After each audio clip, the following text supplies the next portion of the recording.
Right, it's a Tuesday game which is going to be compelling, and I say that because it's the top two taking on each other for the first time in this year's competition, Lucknow versus Gujarat. And in this match preview, we have Nick Knight, so don't go anywhere, you'll want to watch this.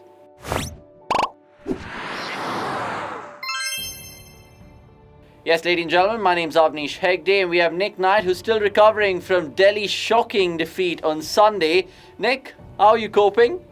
Well, do you know, I'm talking to a man who's had a perfect day, didn't you, RCB, you see? It was like a double win for RCB, points on the board and Delhi not winning. I mean, it was a really poor performance, wasn't it, from Delhi? When you think of A, the result, but B, the nature of the result, the fact that I think in the previous game, we were talking about their run rate and how good it was, and if it gets tight, that run rate will count for something. That run rate's almost been wiped off because of the loss. So it was like a double loss for them, but take nothing away from RCB. They're well placed now. Yeah, and it's opened up the table even more. And this game, let's see what it does in the grander scheme of things, because Lucknow and Gujarat are like for like in terms of wins and points. They're both sitting pretty on 16. So this one will definitely decide the fate of the playoffs going ahead. Let's ask you about who's the better balanced team for starters, Lucknow or Gujarat, Nick? I'm thinking I'm going to go with Lucknow. I mean, they're a side that have played well, obviously, because they've got the wins and they're right at the top end of the table.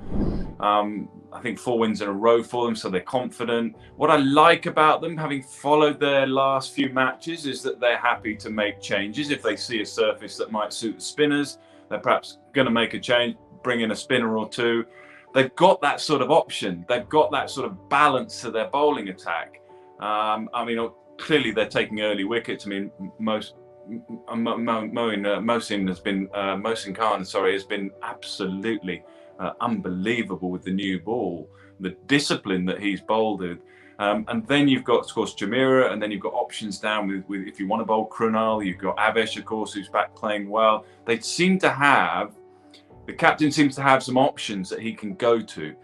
So I would say, if I'm going to say which is a slightly more balanced side, I'd probably go Lucknow at the moment, but that's not to write off Gujarat, who are just on the back of a couple of losses. And I'll tell you a bit more about Gujarat when we get to them, but I think that might be quite a good thing for them going into this game. We'll speak to you about Gujarat in just a bit, but just focusing a little bit on Lucknow, because their Pacers came to the party against KKR in that emphatic 75-run win. But it looks to me like they've just been winning the toss or losing the toss sometimes, but nevertheless batting first and winning the games. Is that a trend that they would like to see going forward more? Is it a trend? I mean, yes, it is a trend. Is it something you want to do something about? Or can it just be a consequence of losing the toss and playing well, or winning, deciding what you want to do? I mean, captains still seem very keen. Perhaps not quite as keen as they were at the start with the grass on the pitch and day-night matches, but there's still, we like to have a bowl first. I just think sometimes you fall into a formula, a little bit like SRH did with Kane Williamson and bowling first, chasing 150, 160. It's just something that unfolds a little bit. What I like about them, though, is whether they bat first or bat second, but obviously batting first has worked for them. One of their top two, they've been what I call dovetailing really well. So if it's not KL Rahul right at the top, and it has been on a number of occasions, and he's been quite fantastic, when he misses out, Quinton de Kock says, yeah, right, okay, I need to step up here. I need to be the one to sort of get us through those early overs and make an innings of real substance. Now, it's not been them huge scores for Quinton de Kock, but he's sort of held things together nicely at the top and allowed Huda to come in, and Badoni, and then bring in Stoinis. So there's been a bit of a glue at the top. And if it's not one of them, it's the other. And that's what I like about how they're setting up their performances and how they're setting up their runs on the board, because they've got that sort of key man at the top seeing them through in the early phases. You mentioned a man there earlier in Mohsin Khan. He's certainly been a blessing in disguise for them, because he came in for Avesh Khan in one of the earlier games, and now he's cemented his place in the starting 11. What has impressed you the most about the youngster? Because there are quite a few left-armers going around, but he certainly sticks above the rest. He does, doesn't he? I mean, his numbers are extraordinary. Not just wicket taking, which of course is the most crucial aspect of it, because you're setting aside back in those early overs. But what I like about him is, I've done a lot of watching of him, and I'm trying to see what do I really, the sort of one or two things that I really like about him. just his accuracy and discipline. I think they're the two factors. I mean, when you watch Umran Malik, clearly you're hugely impressed with the pace and the energy and the dynamic nature of the bowler. When I see Mohsin bowl, I'm thinking to myself, he's giving nothing away here. He's just monotonous. It's just putting pressure on batters. And I know as a former batter, the one thing I don't want is good ball, good ball, good ball, good ball. I want half volley. I want short ball. I want wide ball. I want on the legs. I want to sort of take the pressure off myself. I want a few freebies. Not many of those around, and that comes with confidence. But it's that accuracy and discipline that is helping his economy rate, then building pressure, and wickets are coming. Okay, let's talk about Gujarat then, because like you mentioned, a couple of hiccups before. Do you think that will serve them well going ahead in the grander scheme of things, that now that there are a few wrinkles to be ironed out? I think so. Yeah, I think so. I mean, when you look at their campaign so far, I mentioned it and you guys will have seen it and have your opinion on it. It's almost like they found a hero. They found a hero at any point in the contest. So it could have been David Miller, Rashid Khan. It might be one of the guys at the top. It might be Shami. It might be Lockie Ferguson against Delhi when he got 4 for 28 and got Rishabh Pant out on the pull. I mean, moments like that are just eye-catching, and you start thinking, they didn't look like they were going to win that game, and then suddenly someone turns up. Hardik Pandya, clearly. I mean, that is a bit of a loss for them that he's now not bowling, because it just affects the balance of their side a little bit. But yes, in simple truth, and answer to your question, I do think those two losses will have just probably just given them a little bit of I don't know if it's a wake-up call. I don't think they need that. It's the nature of the game, because you're going to lose games along the way. You can't keep winning. It's an inconsistent nature of the format. You're going to play well and still lose.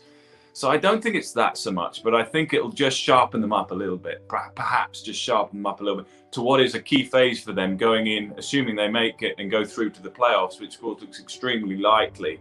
Then these next few games are really crucial for them, because it kind of just gets them back on track to where they need to be going into those final few games. So I do think it probably will have helped them a little bit, ironically, because you don't want to lose.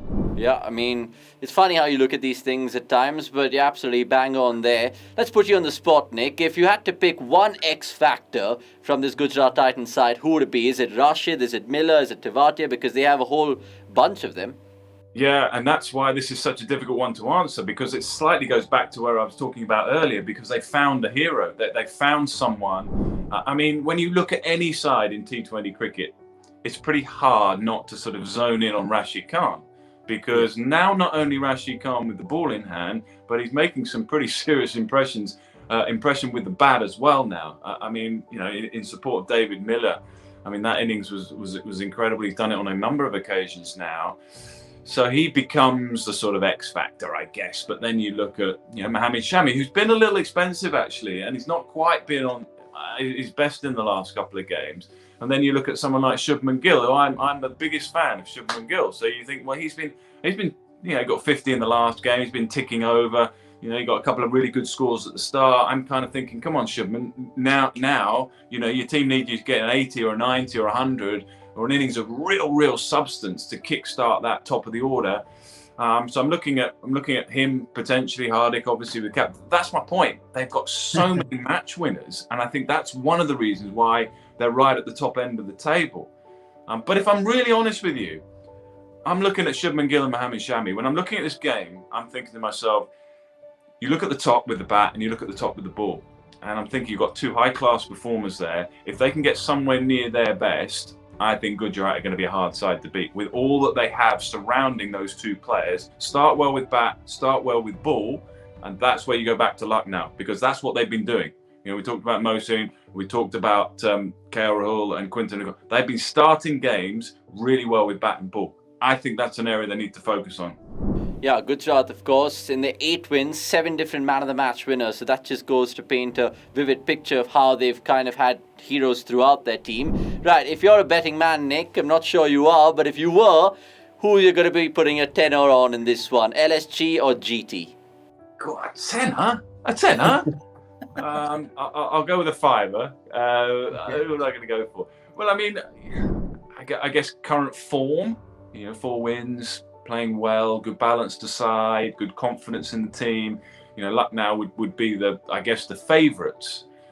But I've just got, I always go with a hunch. I got it wrong with Delhi the other day. I've just got a hunch that Gujarat are going to learn their lesson perhaps, or reinvigorate the team a little bit with those 2 losses. And if they can get that start that I talked about with bat and ball, I just feel we're going to see the best of Gujarat Titans in this game. I just feel that they're now going to start kicking on towards the playoffs. So I'm going to go against the form guide. The form guide tells me and tells everyone luck now, and they'll probably win. But I've just got a hunch, and I'm just kind of expecting more that Gujarat will find their best form again. They'll find a hero from somewhere. And so my fiver goes on Gujarat. Of course, 2 best friends taking on each other in terms of KL Rahul and Hardik Pandya, so there'll be plenty of bragging rights, and we'll have bragging rights with Nick as well in the post-match show where you guys can catch us in cricket.com. Until the next time, it's a goodbye from me, Avnish Hegde, who's also back in Gujarat in this one, as you can tell with the shirt colour. But enough of my fluff. We'll see you guys soon. We'll leave it there.